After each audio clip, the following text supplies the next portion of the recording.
ഇന്നത്തെ തലമുറ മണവാട്ടിയും മണവാളനും പുതിയാപ്പിളയും പുതിയ പെണ്ണും കൂടെ പോയിട്ട് മണിയറക്കകത്തിരുന്നിട്ട് കാമുകിമാരെ കുറിച്ച്, നീ അവന്റെ കൂടെ പടത്തിന് പോയിട്ടുണ്ടടി, നീ അവന്റെ കൂടെ കറങ്ങാൻ പോയിട്ടുണ്ട്, ആർക്കൊക്കെ നീ വാട്സപ്പിൽ ഫോട്ടോ അയച്ചിട്ടുണ്ട്, ഭാര്യയും ഭർത്താവും കൂടെ ചർച്ച ചെയ്യേണ്ട സ്ഥലം അതാ.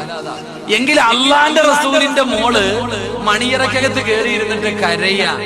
അലിയാര് തങ്ങൾ ചോദിച്ചു, നീ എന്തിനാ കരയണേ?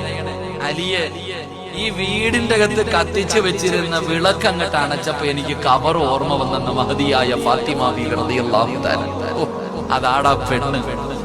വീടിന്റെ അകത്ത് കത്തിച്ചു വെച്ചിരുന്ന വിളക്ക് അണച്ചപ്പോ ആ വീടിന്റെ അകത്ത് കണ്ട ഇരുള് കണ്ടപ്പോൾ ഫാത്തിമ ബീവി റളിയല്ലാഹു തആല കരഞ്ഞുകൊണ്ട് പറയുന്നു, അലിയേ,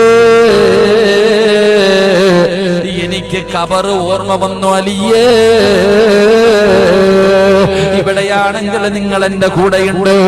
ആ കബറിന്റെ അകത്ത് ഫാത്തിമ ഒറ്റയ്ക്കാണ്. അതിനകത്ത് ഇതിനെക്കാളും വല്ലാത്ത ഇരുളാണല്ലോ.